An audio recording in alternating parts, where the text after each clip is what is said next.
what I'm going to do is replace the bearings in these, or there's another one but it's not on the screen, in this Hope jockey wheel. First thing you want to do is just get rid of these little caps that sit on the outside. Normally they just drop out quite easily, and you'll be left with those two caps there. What you've got now is the jockey wheel with the bearing that's pressed into the centre. What I'm going to use now is this, which is a hub tool, but you just need something to raise the outside of the jockey wheel up, so that when you hit the bearing it's got space to fall through. And what I'm going to use is an old axle, but if you've got like an old, or just a socket that you don't really want anymore, you can use that to tap the bearing out. This one is 15mm. The outside bearing I think is 17, but it doesn't really matter where you hit this bearing as long as you hit it, and it won't take a lot of force. So the hammer that I've got for this is a bit overkill, but just a little tap. There we go, and that's a little bearing there. So this sometimes will have the sizes on the internal. So you're looking at 9mm internally, 17, and then I think it's a 5 across, but yeah, so a 9, 17, 5mm bearing, that should bring up 689 kind of bearing number. So that's what you need. In terms of what you want to use, that's really up to you.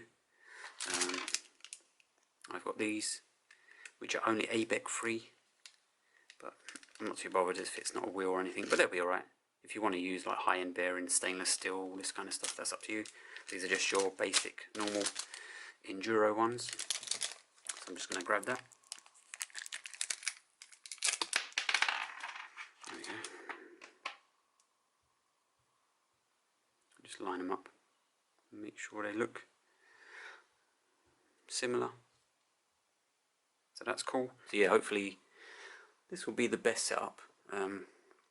This is probably the most important bit, it's just trying to get that bearing in there kind of parallel.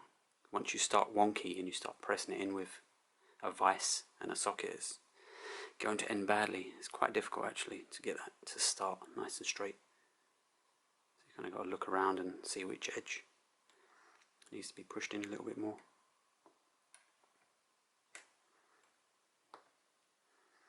Just have a little look.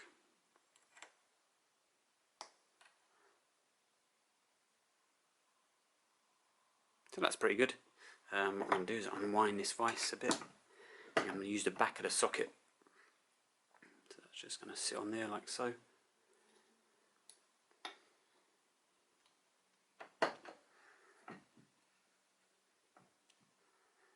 And then before you kind of tighten anything, just make sure that it's sitting nicely against the bearing, that there's not like a massive lip or anything like that, that it's not gone off centre. And just slowly kind of reel that in. What we have is the left side of this bearing sticking out a little bit more than the right. So I'm actually going to undo that a little bit and see if I can push in this left side with a vise just a touch. There we go, and try and straighten that up. Now hopefully when we do this it'll just be nice and smooth, and that's what you want. If you've got resistance then probably means that the bearing's going in wonky, but this is nice and smooth, easy to move, and the bearing's got like, it wants to be flush. So I'm going to stop that there, and if we can focus, there we go. So if I grab something quick, so ultimately there is a kind of, that part there is the jockey wheel. And as we kind of go across, the outside of the bearing is basically in line with it. There's a bit of a lip, but I don't know if that's just that gap in between them. And just check it on the other side as well. Just make sure everything looks kind of nice and in the right way, and everything looks straight. One way is to put something on there, and you know, if you spin that and the bearing was wonky, then it's gonna do something like that. I'm just going to grab black cap. There we go. And then that one goes there. And you can see when you've got like new bearings there's a lot more resistance. But yeah, that's ultimately the jockey wheel kind of bearing replacement. rather than just getting rid of them. And I don't think those bearings were very expensive. They was about £3 each. So yeah, for £6 and a few kind of basic tools, you can replace the bearings. Should be good for another, I don't know, 2,000, 3,000 miles now.